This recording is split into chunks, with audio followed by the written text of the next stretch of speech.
साथियों, जैसा कि आप लोग बिहार बोर्ड से क्लास 12 का जो हाफ ईयरली एग्जाम यानी क्लास 12 का जो अर्धवार्षिक परीक्षा आप लोग 2025 में दे रहे हो और आज आप लोगों का पॉलिटिकल साइंस यानी कि राजनीति शास्त्र का एग्जाम होने जा रहा है, क्योंकि आज है 19 सितंबर और अभी आप लोगों का सेकंड पार्लियामेंट एग्जाम यह होने वाला है। ठीक है, तो इस वीडियो में पॉलिटिकल साइंस का ऑब्जेक्टिव के साथ में सब्जेक्टिव दोनों का कंप्लीट आंसर हम आपको बताएंगे।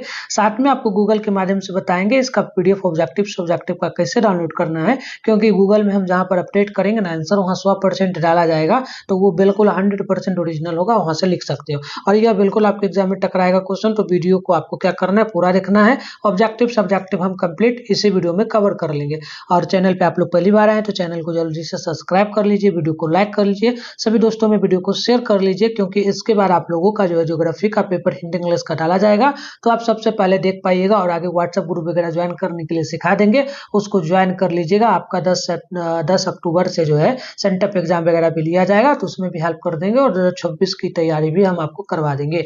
तो चलिए, विषय को 322 रहेगा, समय वगैरह 3 घंटा का मिलेगा। तो चलिए स्टार्ट करते हैं हम लोग इस वीडियो। यहाँ पर सबसे पहला नंबर जो क्वेश्चन पूछा है ना, क्या पूछा, स्वतंत्र भारत के पहले गवर्नर जनरल कौन थे। ठीक है, तो स्वतंत्र भारत के पहले गवर्नर जनरल जो थे ना, वो थे लॉर्ड माउंटबेटन। ठीक है, तो ऑप्शन क्या हो जाएगा, पहला का ना ऑप्शन नंबर बी हो जाएगा, बिल्कुल सही। ठीक है, देखिए दूसरा नंबर है, माउंटेन मैन की उपाधि किससे दी गई है। तो माउंटेन मैन की उपाधि जो है ना, ये दशरथ मान जी को दी गई है। ठीक है, तो ये गया जी के रहने वाले हैं, तो इन्होंने पहाड़ तोड़ा था। ठीक है, तो ऑप्शन क्या हो जाएगा, सी हो जाएगा।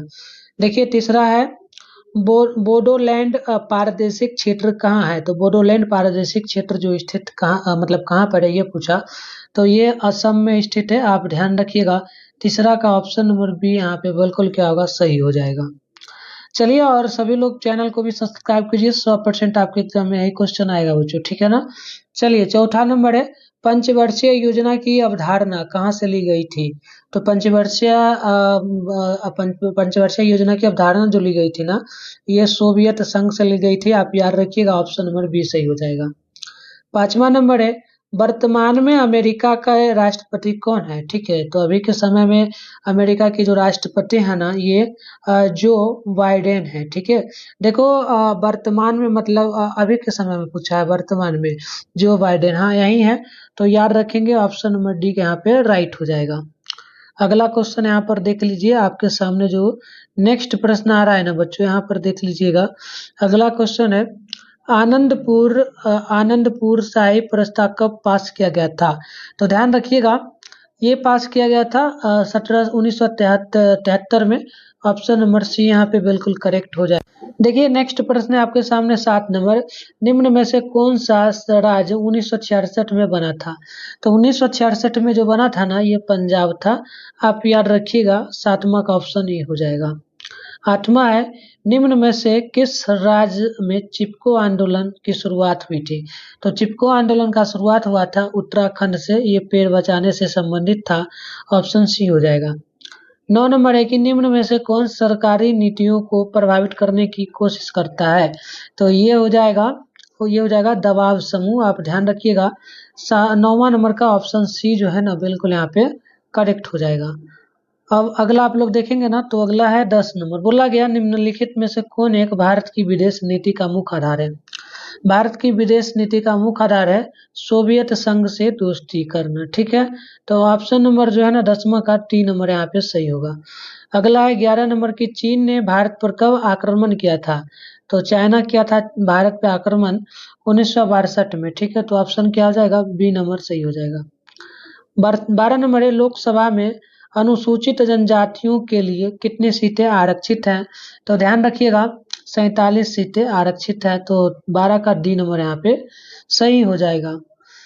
अगला यहाँ पर क्वेश्चन अगला देख लीजिएगा, 13 नंबर क्वेश्चन है कि किस अनुच्छेद के अंतर्गत पंचायतों को संवैधानिक दर्जा दिया गया है।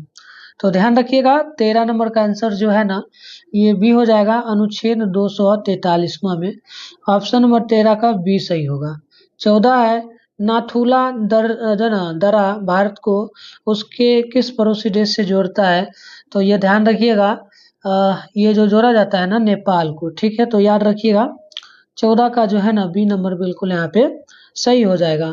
अगला है 15 नंबर, भारत में वास्तविक कार्यपालिका कौन है? तो भारत में वास्तविक कार्यपालिका की बात करेंगे ना तो राष्ट्रपति होती है। देखिए 15 का ऑप्शन नंबर ए जो है ना बिल्कुल यहाँ पे सही हो जाएगा। अगला देख लीजिएगा 16 नंबर क्वेश्चन है आपके सामने। देखिए 16 नंबर जो बोला गया ना, क्वेश्चन बोला गया पंचायत समिति का प्रमुख कौन होता है? तो पंचायत समिति का प्रमुख ये होता है मुखिया, ठीक है। तो 16 का ऑप्शन ए सही होगा। 17 है मेघमोहन रेखा कहाँ स्थित है? तो मेघमोहन रेखा जो है ना अरुणाचल प्रदेश से होकर गुजरती है। तो आप देखेंगे 17 नंबर का ऑप्शन ए होगा। 18 है भारतीय संविधान के किस भाग को संविधान की आत्मा कहा जाता है? तो ध्यान रखिएगा 18 नंबर का ये हो जाएगा राज्य के नीति निर्देशक तत्व। 18 का ऑप्शन नंबर बी जो है सही होगा। तो इस तरीके से हम आपको भी सभी क्वेश्चन का, ठीक है बच्चों, देखिए अभी हम लोग आपको सभी क्वेश्चन का आंसर इस वीडियो में बताने वाले हैं। उससे पहले ना गूगल में चलते हैं और आपको बता देते हैं इसका क्वेश्चन पेपर, साथ में ऑब्जेक्टिव सब्जेक्टिव दोनों का आंसर की कैसे डाउनलोड करना है, ठीक है। वीडियो खत्म होगा तो जाकर के डाउनलोड आप लोग ना कर लीजिएगा। अभी फिलहाल आप वीडियो में बने रहिए, अभी हम आंसर भी करवाएंगे और डाउनलोड करने के लिए आपको सिखा देते हैं गूगल में चल करके। तो देखिए इसके लिए सबसे पहले आप अपने फोन में गूगल या क्रोम ब्राउजर को ओपन करेंगे, सर्च बार के आइकन पे क्लिक कीजिएगा। इसके बाद बेगूसराय हेल्प.com सभी लोग सर्च कर लीजिएगा। फिर ऊपर कीजिएगा, इस तरीके से बेगूसराय हेल्प.com लिखा हुआ दिखेगा, इस पर क्लिक कर लीजिएगा।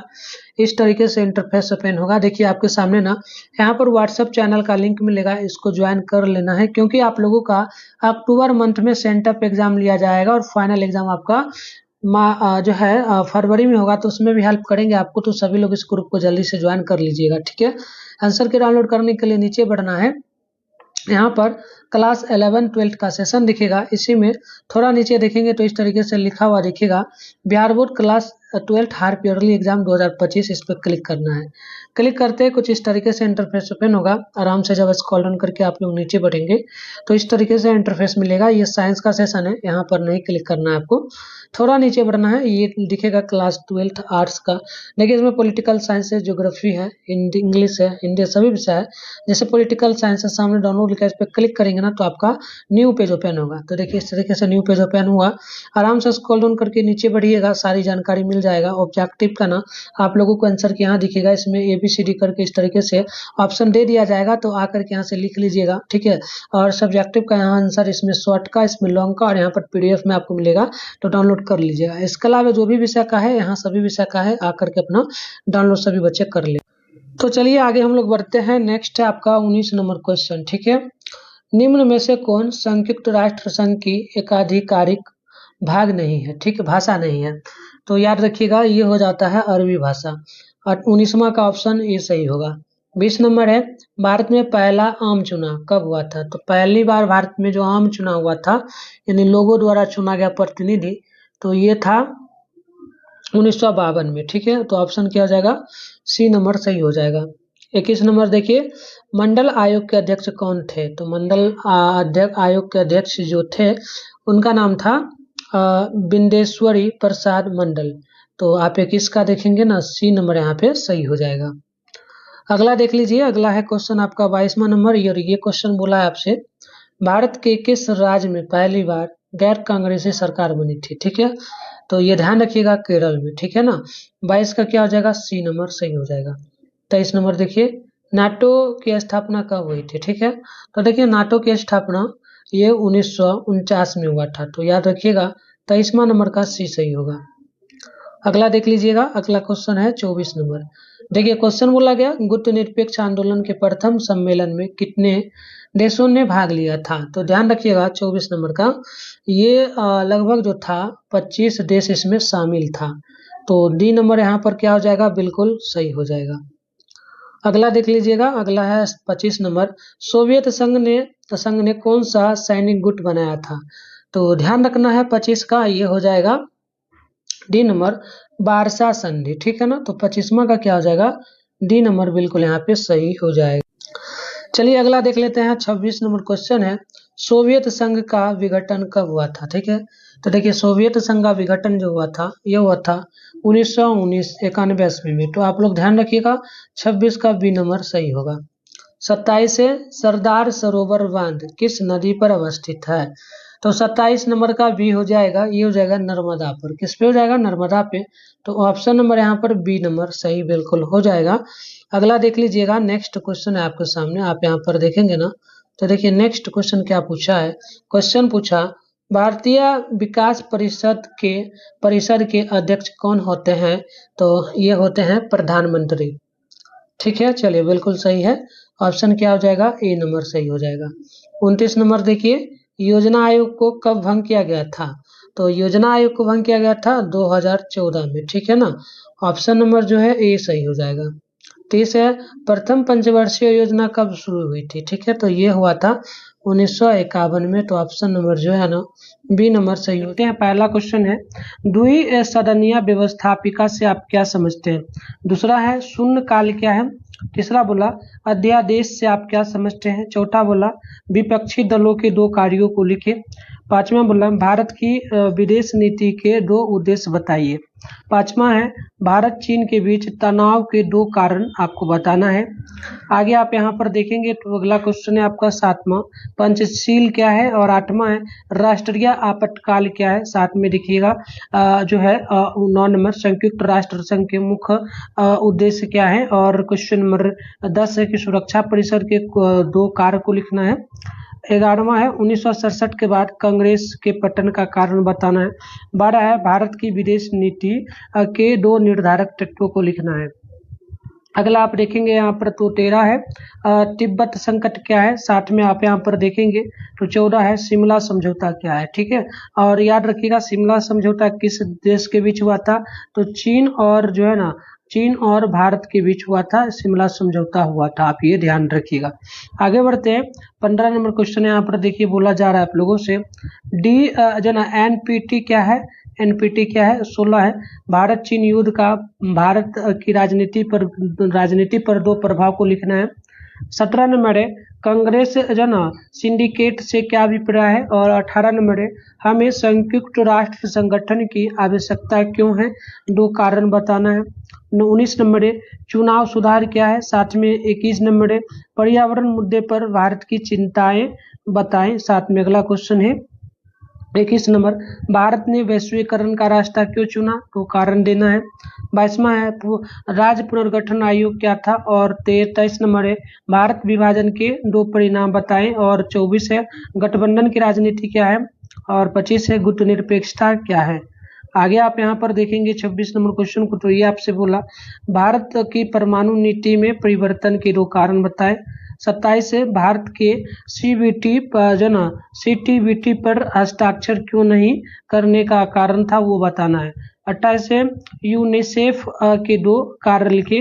29 है मंडल आयोग की किन्हीं 2 सिफारिशों को लिखे, और 30 नंबर है 2019 में किन केंद्र शासित प्रदेशों का गठन किया गया था, उनके नाम बताना है। तो भारत में टोटल केंद्र शासित प्रदेश जो है ये टोटल 8 है, आपको ये भी ध्यान रखना है। आइए आगे हम लोग बात करेंगे, तो यहाँ पर हमारा दीर्घ उत्तरीय क्वेश्चन है, इसमें आपको देखना है टोटल जो है 4 क्वेश्चन का आपको इसमें जवाब देना रहेगा। एक क्वेश्चन 5 मार्क्स वाला होगा तो 20 नंबर मिलेगा। तो 31 है भारत का चीन के साथ संबंधों का वर्णन करना है। 32 है दक्षिण एशिया से क्षेत्रीय सहयोग की आवश्यकता पर प्रकाश डालना है। 33 है गुटनिरपेक्ष आंदोलन की प्रासंगिकता पर प्रकाश डालना है। वहीं आगे आप यहाँ पर 34 नंबर को देखेंगे तो राष्ट्रपति की संकटकालीन शक्तियों का वर्णन करें। 35 है भारत की परमाणु नीति का वर्णन करें। 36 है किस प्रकार भाषा राजनीतिक बाद बन गई, स्पष्ट करना है। 37 है लोकतंत्र में राजनीतिक दलों की भूमिका पर प्रकाश डालना है। 38 है स्थानीय प्रशासन की आवश्यकता पर निबंध लिखना है। तो ये हमारा क्वेश्चन था। आगे हम लोग आंसर की बात करेंगे, तो पहले शॉर्ट को देखेंगे फिर लॉन्ग को भी हम लोग यहाँ पर कवर करेंगे, ठीक है। तो यहाँ पर देखिए सबसे पहले शॉर्ट क्वेश्चन है, इसमें पहला नंबर क्वेश्चन का उत्तर होगा सरकारी व्यवस्थाओं में द्विसदन पद्धति उस विधि को कहते हैं जिसमें विधायिका में 2 सदन हो। इसे जो है ना द्विसदन विधानमंडल भी कहा जाता है। उदाहरण के लिए भारतीय संसद में 2 सदन है, पहला लोकसभा और दूसरा राज्यसभा। इसके विपरीत जो ना फिलीपींस जैसे कुछ देशों में एक सदनी सदस्य संसद ही सिर्फ है। वहीं आप यहाँ पर नेक्स्ट क्वेश्चन को देखेंगे तो हमारा दूसरा नंबर क्वेश्चन यहाँ पर होगा, देखिएगा, यह वह समय है जब संसद यानी सांसद तत्काल सार्वजनिक महत्व का मुद्दा उठा सकते हैं। देखिए, यह प्रश्नकाल के तुरंत बाद होता है और तब तक चलता है जब तक कि दिन का एजेंडा नहीं लिया जाता। दूसरे शब्दों में कहेंगे तो प्रश्नकाल और कार्यसूची के बीच में जो समय होता है उसको शून्यकाल के रूप में जाना जाता है। तीसरा नंबर क्वेश्चन का उत्तर होगा, अध्यादेश ऐसे कानून हैं जिन्हें केंद्रीय मंत्रिमंडल की सिफारिश पर भारत के राष्ट्रपति यानी कि भारतीय संसद द्वारा प्रख्यापित किया जाता है, जिसका संसद के अधिनियम के समान प्रभाव होगा। उन्हें केवल तभी जारी किया जा सकता जब संसद सत्र में नहीं हो। आगे हम लोग यहाँ पे बात करेंगे 4 नंबर क्वेश्चन का। देखिए, विपक्ष की मुख्य भूमिका सरकार से सवाल पूछना और उससे जनता के प्रति जवाबदेह बनाना है। इससे सत्ताधारी पार्टी को जो है सत्ताधारी पार्टी की गलतियों को सुधारने में भी मदद मिलती है। देश की जनता के सर्वोत्तम हितों को बनाए रखने में विपक्ष भी उतना ही जिम्मेदार होता है। अगला है 5वां नंबर। देखिएगा, पहला उद्देश्य भारत को पारस्परिक और गैर पारंपरिक खतरों से बचाना है। दूसरा उद्देश्य होगा एक बाहरी परिवेश बनाना जो समावेशी घरेलू विकास के लिए अनुकूल होगा। वहीं अगला आप लोग यहाँ पर देखेंगे तो छठा का आंसर होगा, भारत और पाकिस्तान के बीच तनाव का 2 प्रमुख कारण देना है। तो पहला कारण हो सकता है सीमा विवाद। देखिए, भारत और चीन के बीच सीमा विवाद की जड़ें कई सालों पुरानी है। दोनों देशों के बीच जो है सीमा अच्छी तरह से परिभाषित नहीं है और वास्तविक नियंत्रण रेखा यानी कि LAC जो ना LOC पर यानी कि लद्दाख जो है LOC को लेकर के सहमति नहीं है। सीमा पर नदियां, झीलें और बर्फ की चोटियां होने की वजह से रेखा बदल सकती है। इससे कई जगहों पर सैनिक आमने सामने आ सकते हैं और टकराव हो सकता है। दूसरा होगा तिब्बत की समस्या जो है, चीन सरकार हमेशा से तिब्बत की समस्या को अहमियत देती रही है। आगे आप देखेंगे 7वां नंबर क्वेश्चन का आंसर, पंचशील समझौता चीन और भारत के बीच तिब्बत क्षेत्र के व्यापार और समागम पर समझौते पर आधारित था। इस पर चीन के उप विदेश मंत्री चोंग हानफू और भारतीय राजदूत एन राघवन के बीच हस्ताक्षर किए गए थे। इस समझौते पर 29 अगस्त 1954 को जो है बीजिंग में हस्ताक्षर किया गया था। 8वां का उत्तर होगा, देश की सुरक्षा को खतरे में डालने वाली स्थिति में राष्ट्रपति द्वारा घोषित की जाने वाली स्थिति है जिसे हम लोग राष्ट्रपति शासन कहते हैं, आपातकाल कहते हैं। ठीक है, अगला आप देखेंगे 9वां का उत्तर होगा, संयुक्त राष्ट्र का मुख्य उद्देश्य वैश्विक शांति और सुरक्षा बनाए रखना, मानवाधिकारों की स्थापना, राष्ट्र हितों के बीच मैत्रीपूर्ण संबंध स्थापित करना तथा आने वाली पीढ़ियों को युद्ध की भयावहता से बचाना है। संयुक्त राष्ट्र संगठन यानी कि UNO, ठीक है, UNO का मुख्यालय न्यूयॉर्क में है। 10वां नंबर का देखिएगा, तनाव कम करने विरोधी ताकतों को अलग करना तथा शांति समाधान की स्थापना करने में सहायता के लिए सैन्य पर्यवेक्षकों या शांति सेना को भेजना है।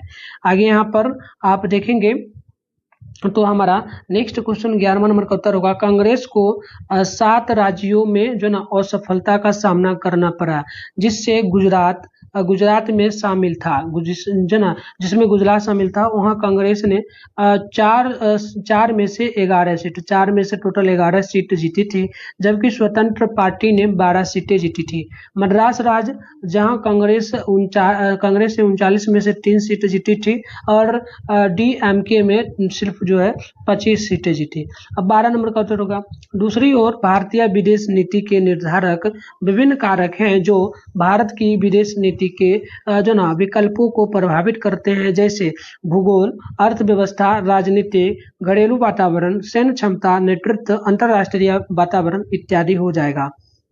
वही अगला क्वेश्चन का उत्तर हम लोग 13 नंबर को देखेंगे, तो चीनी भाषा के विद्वान कोकिल मैकेरस कोलिन मैकेलस कहते हैं, मार्च 1959 में तिब्बत में चीनी शासन के खिलाफ एक बड़ा विद्रोह हुआ था, जिसे तिब्बतियों की ओर से बहुत अधिक रक्तपात और अस्थायी करवाहट की कीमत पर दबा दिया गया था।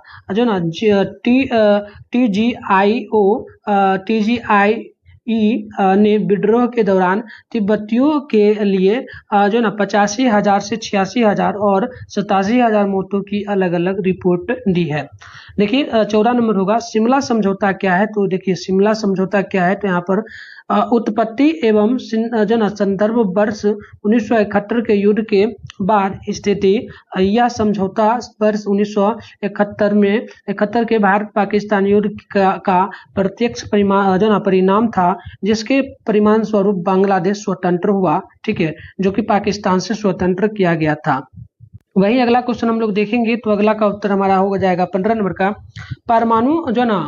परमाणु और प्रसार को दुनिया में परमाणु हथियारों की मात्रा को सीमित करने के प्रयास के रूप में परिभाषित किया जाता है। परमाणु और प्रसार संधि NPT को 1968 में अपनाया गया था और 1970 में प्रभावी हुआ था। NPT 3 स्तंभों के बीच संतुलन पर आधारित है, अप्रसार, निशस्त्रीकरण और शांतिपूर्ण उपयोग। लॉन्ग में होगा, लॉन्ग में देखिएगा तो 31 नंबर का हम लोग आंसर देखेंगे। 1 अप्रैल 1950 को भारत और चीन के राजनीतिक संबंध स्थापित किया। 1954 में दोनों देशों ने संयुक्त रूप से पंचशील यानी शांतिपूर्ण सह-अस्तित्व के 5 सिद्धांत की व्याख्या की। भारत और चीन 1 अप्रैल 2020 को उनके बीच 1950 से अब तक राजनयिक संबंधों की स्थापना की 70वीं वर्षगांठ के रूप में चिन्हित किया गया था। आगे हम लोग यहाँ पे देखेंगे, तो अगला क्वेश्चन हमारा 32 का उत्तर होगा, दक्षिण एशिया के देशों के बीच सामूहिक आत्मनिर्भरता को बढ़ावा देना और मजबूत करना, आपसी विश्वास, समझ और एक दूसरे की समस्या की सराहना में योगदान देना, आर्थिक, सामाजिक, सांस्कृतिक, तकनीकी और वैज्ञानिक क्षेत्रों में सक्रिय सहयोग और पारस्परिक सहायता को बढ़ावा देना और अन्य विकासशील देशों के साथ सहयोग को मजबूत करना होगा। आगे आप यहाँ पर देखेंगे 32 नंबर का उत्तर होगा, गुप्त निरपेक्ष आंदोलन NAS 1120 देशों का एक मंच है जो औपचारिक रूप से किसी भी प्रमुख शक्ति समूह के साथ या उसके खिलाफ नहीं है। इसकी स्थापना शीत युद्ध के टकराव के संदर्भ में विकासशील देशों के हितों को आगे बढ़ाने का उद्देश्य से की गई थी। संयुक्त राष्ट्र के बाद यह दुनिया भर में राज्यों का सबसे बड़ा समूह बन गया। 34 नंबर का उत्तर होगा, भारत देश पर बाहरी आक्रमण, देश में होने वाले सशस्त्र विद्रोह, राज्यों में संवैधानिक व्यवस्था विफल होने पर या विपत्तीय संकट आने पर राष्ट्रपति आपातकाल लागू कर सकते हैं। मंत्रिमंडल की सलाह पर ही राष्ट्रपति आपातकाल की घोषणा कर सकते हैं। ऐसी किसी भी घोषणा पर 2 माह के भीतर संसद में दोनों सदनों की पुष्टि आवश्यक।